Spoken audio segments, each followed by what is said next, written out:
বিশ্ববিদ্যালয়ের একজন professor, associate professor, assistant professor যে স্কেলে বেতন পায়, ওই মসজিদের খতিব, ইমাম, মুয়াজ্জিন, খাদেম ওই স্কেলে বেতন পাবেন। এবং এটা আমরা মন্ত্রী পরিষদে পাশ করে দেব। সরকারি মসজিদ, স্বায়ত্তশাসিত মসজিদ, বেসরকারি মসজিদ, যেগুলো বেসরকারি মসজিদ, এই মসজিদগুলোর উপর আমাদের পুরো নিয়ন্ত্রণ নাই। তারপরও উপজেলা, ইউএনও, জেলাতে ডিসি, আমরা ওনাদেরকে অর্ডার দেব যে মসজিদের আয় ভালো, ওই মসজিদের ইমামকে যেন ভালো বেতন দেওয়া হয়, ওনার বিবি বাচ্চালে থাকার জন্য ব্যবস্থা করা হয়, 2 ঈদে যেন 2টা বোনাস দেওয়া হয়। আমরা এটা ব্যবস্থা করে যাচ্ছি যাতে ইমাম, মুয়াজ্জিন, খতিবদের মর্যাদা বাড়ে। মানুষ আমেরিকায় বাড়ি দোয়া করার জন্য হুজুরকে দেয় 50 টাকা, মনে করে যে হুজুর তো 50, আমার দিছে 50, মনে করে যে হুজুর তো 50 টাকা। এই মানসিকতা বদলাতে হবে।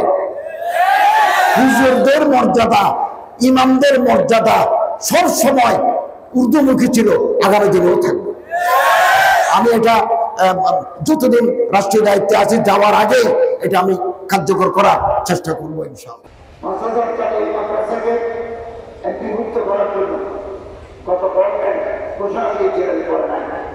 এবার আমরা ভোটার লিস্টে হালনাগাদ করব।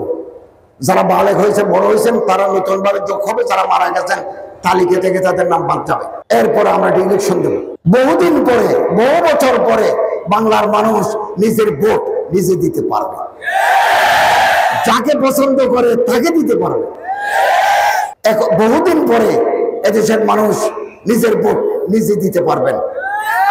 আপনার ভোট আগে হয়ে গেছে, একথা চলবে না।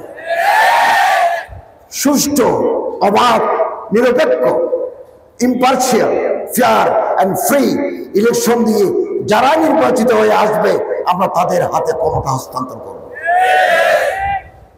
আমি বারবার সব জায়গায় বলি, আমরা ক্ষমতা বেশি দিন ভোগ করতে আসি নাই, আগামী দিনে যারা আসবেন তাদের জন্য পথ সুগম করতে এসেছে। এই দায়িত্ব আমরা পালন করছি।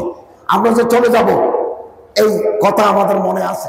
আপনারা যাবেন এবং হতে যাবেন, আমি নিজেও থাকবো এবং গভর্নমেন্টের মানুষও থাকতে তোমার যাবেন, ওই সাথে করি তুমি ফসলা করো, মাটির উপরে মাটির উপরে মসজিদের বড় হুজুর, ছোট হুজুর, নেতা হুজুর, আমি আইনমন্ত্রীকে বলেছি একেবারে ওনার ভূমিকা। তো আমরা যদি পরহেজগার, দিনদার, আমানদার, সহমতি আফতা এরকম মানুষ রাষ্ট্র পরিচালনার ভিতরে ঢুকাতে পারি, তাহলে আগামী দিনে কোরআনের আদর্শে নতুন সমাজ প্রতিষ্ঠা হওয়ার সম্ভাবনা দেখা দেবে। আমরা একটা নতুন বাংলাদেশের স্বপ্ন দেখি। আসুন ভেদাভেদ ভুলে যাই, আল্লাহ যারে সম্মান দিবেন, উপরে তুলবেন। হাদিস, পৃথিবীর সব মানুষ একজোট হয়েও তারে নামাতে পারবে না, আর আল্লাহ যারে ফেলে দিবেন, পৃথিবীর সব মানুষ একজোট হয়েও তারে তোলা যাবে না। আল্লাহর ইচ্ছা, মনসায়ে ইলাহি জয় হবে। ইমাম বুখারীর মতো মানুষ জামাত তৈরি করতে পারে। ইমাম বুখারী ওয়াহদাতুল উম্মাহ,